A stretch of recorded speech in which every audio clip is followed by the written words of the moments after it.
It has been decades since Dele Giwa was assassinated in 1986. The Nigerian journalist was killed by a parcel bomb delivered to his home, a crime that shocked the nation. After his assassination, several suspects were questioned during the investigation. But years later, a shocking revelation has just come to light. Welcome to another edition of Dark Stories. Watch till the end and share this video. Don't forget to like and subscribe. Dele Giwa, a journalist, editor, and co-founder of a Newswatch magazine known for pioneering investigative journalism in Nigeria, was gruesomely assassinated on October 19, 1986. The tragic occurrence happened under Ibrahim Babangida's military rule. Now let's expose the shocking revelation that surfaced decades later. But before we dive deeper, let's take a look at what Newswatch was and the circumstances surrounding Dele Giwa's death. Sumanu Dele Giwa was born in 1947 to a family who worked in the palace of Oba Adesoji Adoreme, the then Une of Ife. After his secondary school education in Ile-Ife, he headed to Brooklyn College, USA, to study English. Upon his return, he landed a job with the leading newspaper in Nigeria then, Daily Times newspaper. He went on to marry former Senator Florence Ita Giwa, but the marriage lasted 10 months. He then married Olafunmilayo Olaniyan thereafter. In 1984, when he had problem with his write-up in the National Concord and Moshood Abiola ordered him to apologize to military president Badamasi Babangida, he refused, but instead, he and other journalists, Ray Ekpu, Dan Agbese, and Yakubu Mohammed, founded the Newswatch magazine.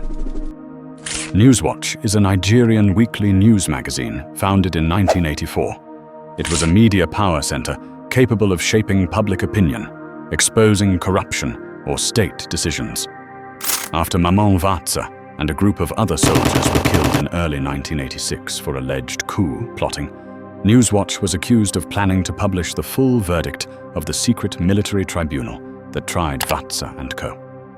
On October 9, 1986, the deputy director of the SSS, Lieutenant Colonel A.K. Togun, organized a meeting with airport journalists to state that any report that will embarrass the government be given to the SSS before publishing it.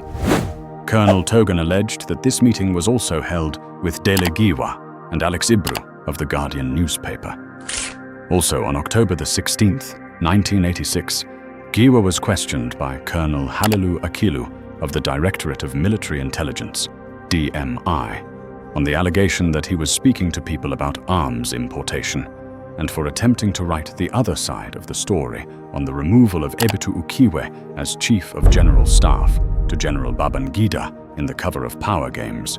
Ukiwe loses out. Secondly, Togun alleged that Dele had promised to defend Alosi Ogugbuaja, the police superintendent, who was suspended following his testimony before the Akanbi panel, probing the students' riot that took place a few months earlier.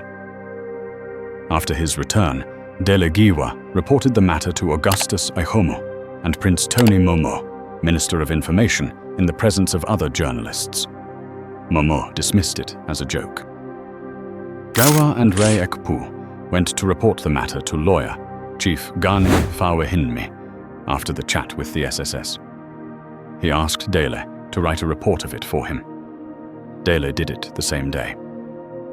On Saturday, October 18, 1986, Halilu Akilu, the director of the Department of Military Intelligence, called Dele's residence and spoke to Dele's wife, Funmi.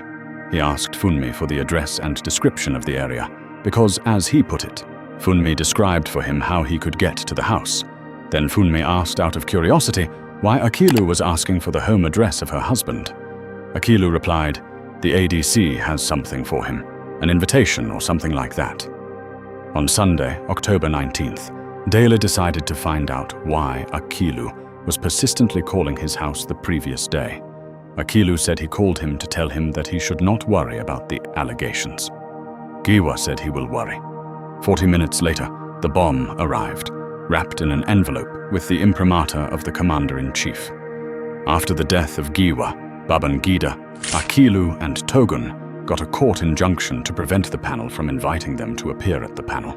In 1987, Babangida's military regime banned Newswatch for 6 months after it published excerpts from a confidential political bureau report. However, Chris Omaban, who at the time was the Deputy Inspector General of Police, on his part recalled that he had examined the crime scene and found it suspicious that the toilet adjacent to the blast site, which Kayode Soyinka alleged he was occupying when the explosion occurred, had also suffered damage from the blast, but Soyinka was left unscathed. In an interview on January 19, 2013, Soyinka denied that he ran to the toilet when the bomb exploded. He said he did not know where Omaban got that false information from. After the investigation stalled, various conspiracy theories arose, including the Gloria Okon connection.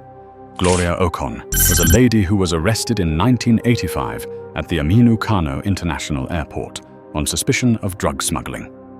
Soon after, it was alleged that she had died in custody.